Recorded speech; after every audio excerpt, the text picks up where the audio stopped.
Today's video, I am talking all about Raised Right human grade cat food.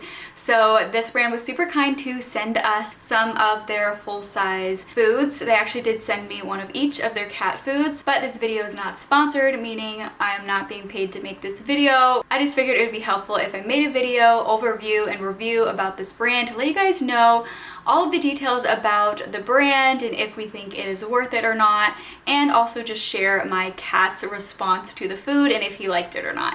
So the whole point of this food is that it is human grade cat food, and there really isn't a whole lot of brands that do human grade cat food. Of course, there are some other brands as well, but this is one of the first brands that I came across when I was looking into human grade cat food.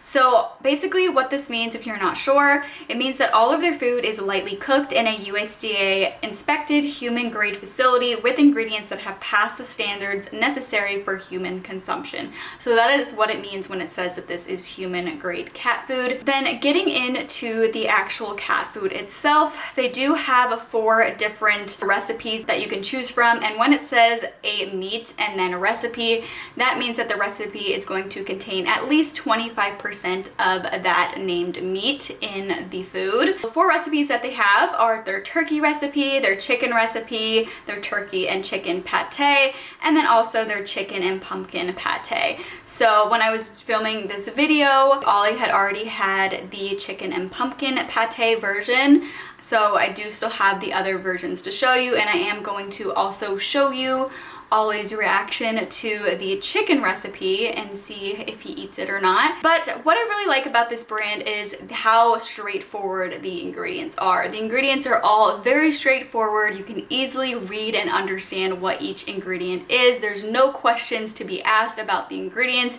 It is very clear what each ingredient is. So that is something that I really like about it. The ingredient list is also just very simple. It's not a super long list of ingredients, which I think is really nice because it really just does focus on the ingredients that are necessary and needed. However, there is an ingredient that I do wish wasn't in these, and I'll explain a bit more about why later. Something else to note about Raised Right's food is that this is only for adult cats. They also do have dog food as well, but it's only for adult pets, so this is not food that is good for kittens.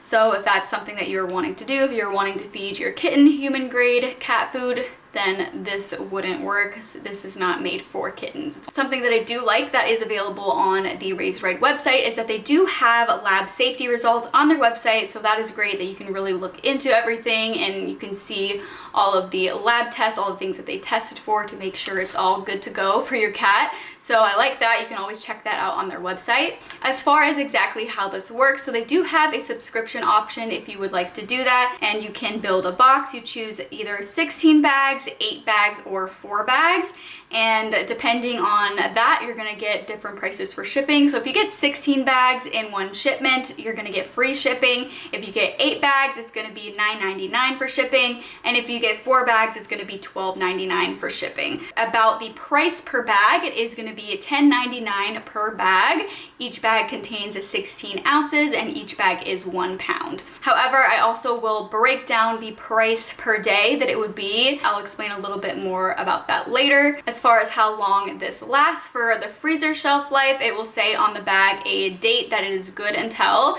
and then after you actually do defrost the food and you have opened the food, it is good for 6 days after opening, and you keep it in the refrigerator. The subscription service is very adjustable, so that is great. You can choose how often you want to receive the food, and it's very adjustable, so you could do it anywhere from every 3 weeks to 4 weeks, 8 weeks, even like 20 weeks. So it is very adjustable for how often you get the food. Something that I thought was really cool about their website is that they actually do have a cat food calculator. You just plug in your cat's weight, you plug in the activity level, so that could be lazy, normal, active, or even pregnant and lactating mom, so you can choose from those. And you can also choose if you want your cat to lose weight, maintain weight, or gain weight. So for my cat, he is about 17 pounds. He has a normal activity level, and I would prefer my cat to maintain his weight.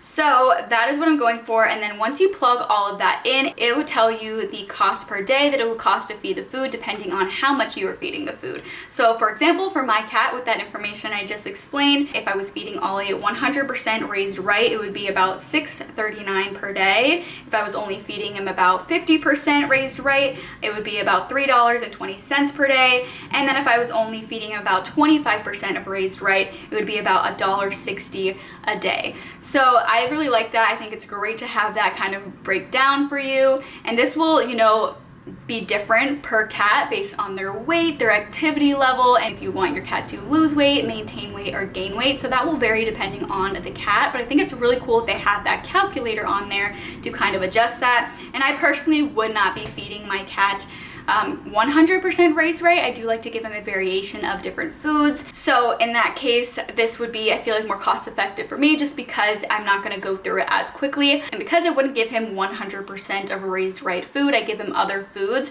I feel like 16 bags, if I did the 16 bag shipment, that is going to last quite a long time, and you can just keep it in the freezer for a good amount of time. And then again, it's good for 6 days after opening it.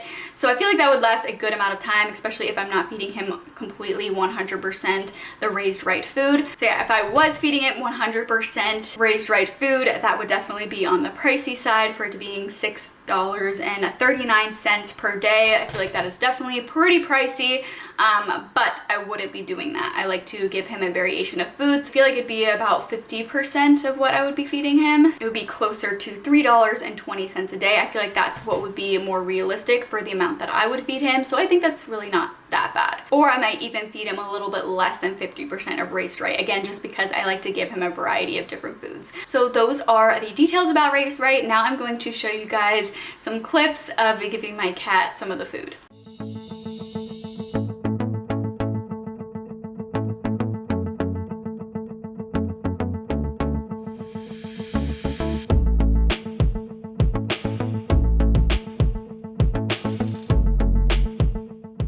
Good job, you're trying it. So the first time I gave it to him, he really wouldn't eat much, and he still actually seems not totally sure about it, but I'm actually surprised he's kind of eating it more right now. He's actually giving it more of a taste test. The first time I gave it to him, he didn't really want it. See, and he's not a picky eater, but the fact that he's not like chowing down on it kind of is surprising, because again, he's not a picky eater at all. He'll pretty much just eat whatever. I'm actually surprised that he's testing this out as much as he is. I think the fact that this has like spearmint in here, I think that that's kind of something that makes him a little hesitant to it. So I'm wondering if I can try to spice it up a little bit by adding some pumpkin powder to it, because pumpkin powder, a lot of cats like that.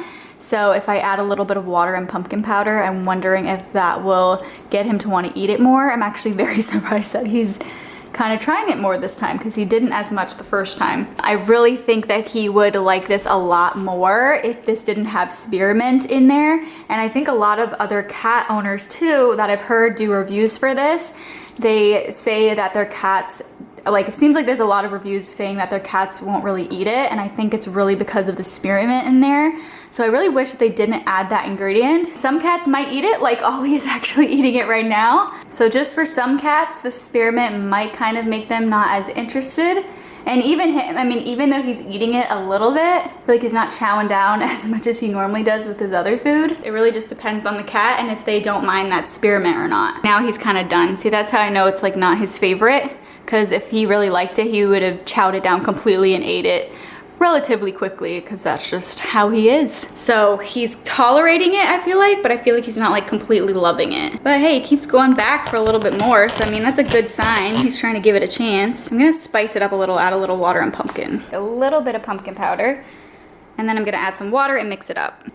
See if he'll like it even more with the pumpkin added. All right, how about now? Try it out now. I think that's making him like it more.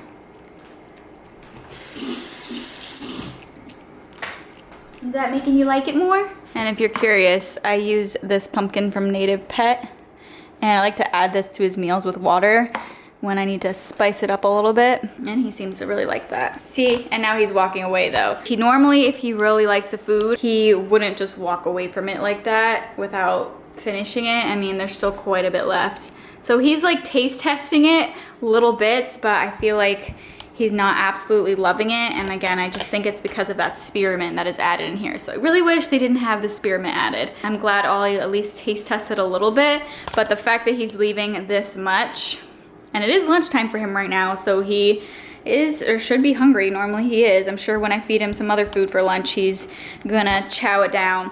But yeah, the fact that he's not finishing this, I feel like it means that it's not his favorite. And if he's not gonna eat it, it feels like it's not gonna be worth it for us, because I feel like a lot of the food is gonna end up going to waste if he just doesn't really wanna eat more of it. This is what it looks like when he really likes his food. This is different food, and he's chowing it down. And he's going to finish this up rather quickly, and he's not gonna leave any scraps. Is that yummy? And you can see he's just eating it much faster and really getting into it. See, he's just chowing down on this one because he really likes this food. There it is. Like I mentioned, Ollie isn't a picky eater, so I'm impressed that he was at least giving it a try and was nibbling on it a little bit. However, he did not want to completely finish the food. He kind of just ended up leaving it. So for him, I feel like he just wasn't really interested in it. I really think it's because of the spearmint that is in this food. I don't know why they add it. I don't know if they do it in order to try to like make it not smell as like meaty. I'm not really sure why they do add that spearmint. I really wish that they didn't have the spearmint in there, because I really feel like if the food didn't have that ingredient, I think my cat and also other cats might like this food even more. I think that's just kind of like a little bit of an off-putting like smell and also taste for cats. I feel like that was kind of maybe a reason that he wasn't as interested in the food. And I've heard some reviews where cats will still eat it perfectly fine, but I think it's just gonna depend on the cat. So it might work for some cats and it might not work for other cats. So if you're not really sure and you want to just test it out first, I would maybe go for their 4-bag option, just so that way you can test it out a little bit first. And then if your cat actually does like the food, then you can maybe sign up to get more bags whenever you do get a shipment. But again, I do love the simplicity of the ingredients. I love that it's very straightforward and to the point, including those meat ingredients and just necessary ingredients. And I just wish the food didn't have spearmint in it. So if you are looking for a human grade cat food, I think this brand is still worth looking into and giving it a try. If you guys do want to check it out, I will have their website listed and linked in the description box below. I do also have a discount where you guys can save a little bit of money if you do want to try it out. So definitely check that out in the description box below. The link is an affiliate link. It's no additional cost to you, but if you do use my link, I do receive a small portion of the sale. No pressure to do so, but if you found this video helpful and you're thinking of trying Raised Right because of this video, then it would mean so much if you would use the link in the description box below. It really does help to support this channel. So if you do use that link, thank you so much for your support. But if you guys do have any questions, let me know in the comment section below. I really hope you enjoyed this video and found it helpful. If you did, please let me know by giving me a thumbs up. And if you would like to see even more cat content from this channel in the future, I would absolutely love it if you go ahead and subscribe to our channel. But thank you so much for watching, and I hope you tune in for our next video.